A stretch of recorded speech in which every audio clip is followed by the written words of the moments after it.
Meu pai já estava estranho há muito tempo. Eu e minha mãe pensávamos que ele tivesse outra mulher, mas era muito longe disso. Já se passou muito tempo e, graças a Deus, não herdei a sina de meu velho pai e nem meus filhos. Ele já morreu fazem 50 anos, muito tempo, mas antes de ir, ele, além de nos esconder aquilo, ainda tentou contra a minha vida e a da minha mãe naquela noite fria de inverno, aqui no interior do Paraná. Antes de ir até o ponto principal da história, vou contar um pouco como foi a infância do meu pai. Ele foi descendente de alemão e herdou uma fazenda produtora de uvas, mas depois de um tempo, decidiu mudar a produção para criar gado. Até aí, nada de anormal, a não ser anos depois de eu já ter nascido. Meus avós vieram para o Brasil depois de algumas desavenças com outros fazendeiros na Alemanha e um tempo depois eles vieram até meu pai, e ele nasceu com a maldição imposta por uma feiticeira paga pelos inimigos de meus avós. Após meu pai ter nascido, tudo estava perfeito, até estranho demais. A produção estava a todo vapor, meus avós ganhando bem com a venda das uvas, estava uma maravilha. Os anos foram passando, meu pai crescendo, meus avós envelhecendo, até que chegou o dia que minha avó partiu, deixando meu pai e meu avô sozinhos. Aí já viu, né? As coisas foram mudando. Meu pai começou a namorar com minha mãe ainda na escola. Meu avô ficava mais sozinho, triste, mas não desistia de sua plantação. Em certo dia, em uma reunião com meu pai, ele disse que sentia seu fim próximo, que meu pai iria ter que cuidar de tudo e de acordo. Ele começou a estudar sobre o assunto, mas ele não se sentia confortável. Até que conversou com seu pai, que ele disse que se ele quisesse poderia mudar de produção, mas só faria isso quando ele estivesse morto. Mais alguns anos se passaram e meu pai se casou com minha mãe com apenas 24 anos e minha mãe mais nova 3 anos.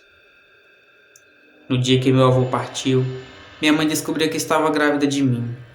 Uma alegria e uma tristeza. Depois de um mês, meu pai começou a destruir a plantação de uvas e criou um pasto com gado para a produção de leite. De vez em quando, minha mãe acordava com ele dizendo que precisava ir até a cidade fazer algo, mas não era isso.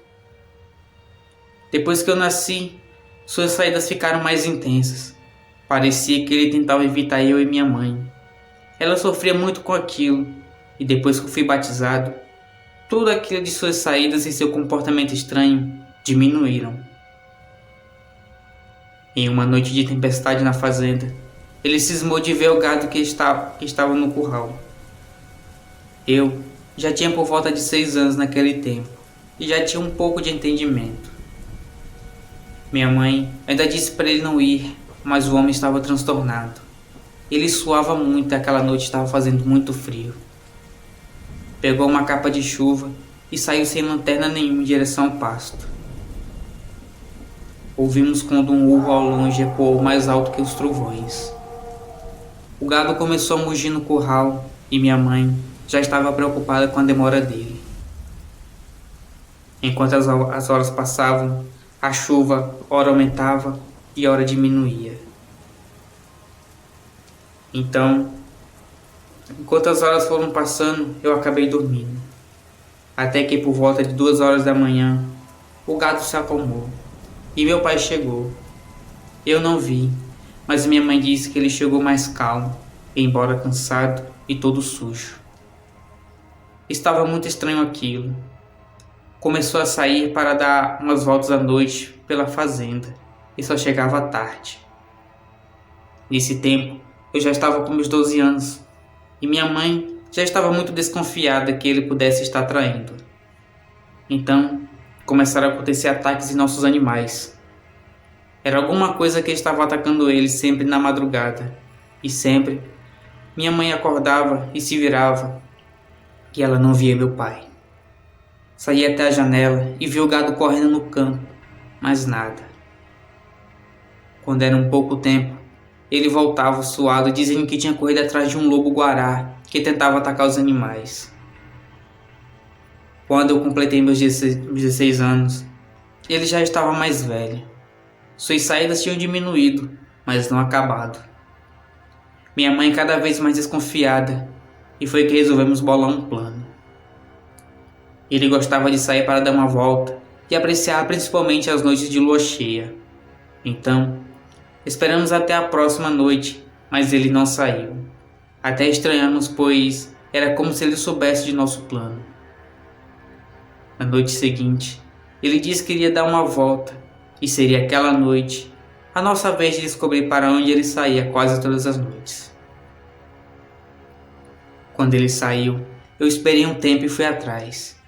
Enquanto isso, minha mãe ficava à espera de respostas. Eu ia seguindo ele à espreita. Me sentia um detetive, entrando pela mata escura, apenas com a lua cheia brilhando no alto, e meu pai, caminhando com a cabeça baixa em direção aos fundos da fazenda. Pensava em o que ele ia fazer. Então, ele passou por um capim mais alto e eu fiquei mais atrás, dentro das moitas. Ele começou a sussurrar algo que não dava para me ouvir devido aos grilos. Então, ele tirou sua camisa e sua calça. Pensei que iria pegar ele no flagra e fiquei à espera pela mulher, mas nada. Ele se ajoelhou no meio do mato, olhou para a lua cheia e começou a gemer de dor. Pensei que ele estivesse passando mal, mas não.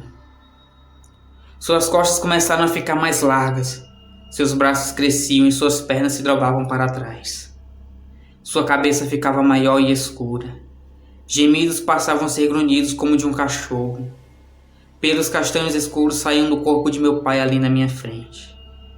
Meu coração gelou quando ele soltou um uivo baixo e em seguida um urro. Meu pai estava transformado em um lobisomem. Eu saí engateando até chegar perto de um ipê onde conseguia escalar até o topo, e quando olhei para baixo, vi aqueles olhos amarelos a me encarar.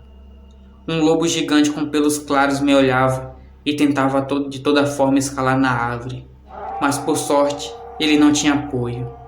Tentou então derrubá-la, mas como era bem largo seu tronco, também não teve êxito. Como não consegui me pegar, ele saiu galopando em direção à casa. Ouvi de lá de cima os animais berrando, depois uivos e gritos de minha mãe em apuros. Desci da árvore e saí correndo para casa, e no caminho peguei um galho largado na trilha. E quando eu cheguei, vi aquela coisa que, infelizmente, era meu pai tentando derrubar a porta da frente. Joguei a madeira nas costas dele, mas de nada adiantou. Só quando eu gritei por seu nome, aquilo me olhou. Meu corpo estava paralisado. No lado de dentro, minha mãe chorava pedindo para que eu corresse, mas se eu fizesse isso, ela iria ficar sozinha. Quando eu comecei a falar com meu pai transformado naquela criatura, eu senti que ele sabia quem era eu, mesmo tentando me matar instantes atrás. Quando falei para minha mãe que aquilo era meu pai, ela gritou por seu nome também, e após um uivo alto, ele ainda olhou para mim e eu não queria esquecer aqueles olhos amarelos flamejantes a me observar da porta. Ele ficou em pé e olhou pela janela, onde minha mãe também estava a olhar. Pôs-se de 4 patas e correu, sumindo na escuridão. Falei para minha mãe que eu tinha visto ele se transformar, mas ela só fazia era chorar. Quando amanheceu, ele chegou, todo sujo e chorando, nos contou a história que lhe falei no início da história. Pegou algumas coisas e se foi. Às vezes, a gente ouvia uivos dentro das matas e sabíamos que era ele. Minha mãe também já se foi, e meu pai, eu não sei, mas tenho pesadelos ou sonhos com ele transformado em um lobisomem. Como não foi uma maldição passada de geração em geração, eu não herdei, mas temo por meus futuros netos. Essa foi a minha história, que meu pai era um lobisomem. boa noite e fiquem com Deus.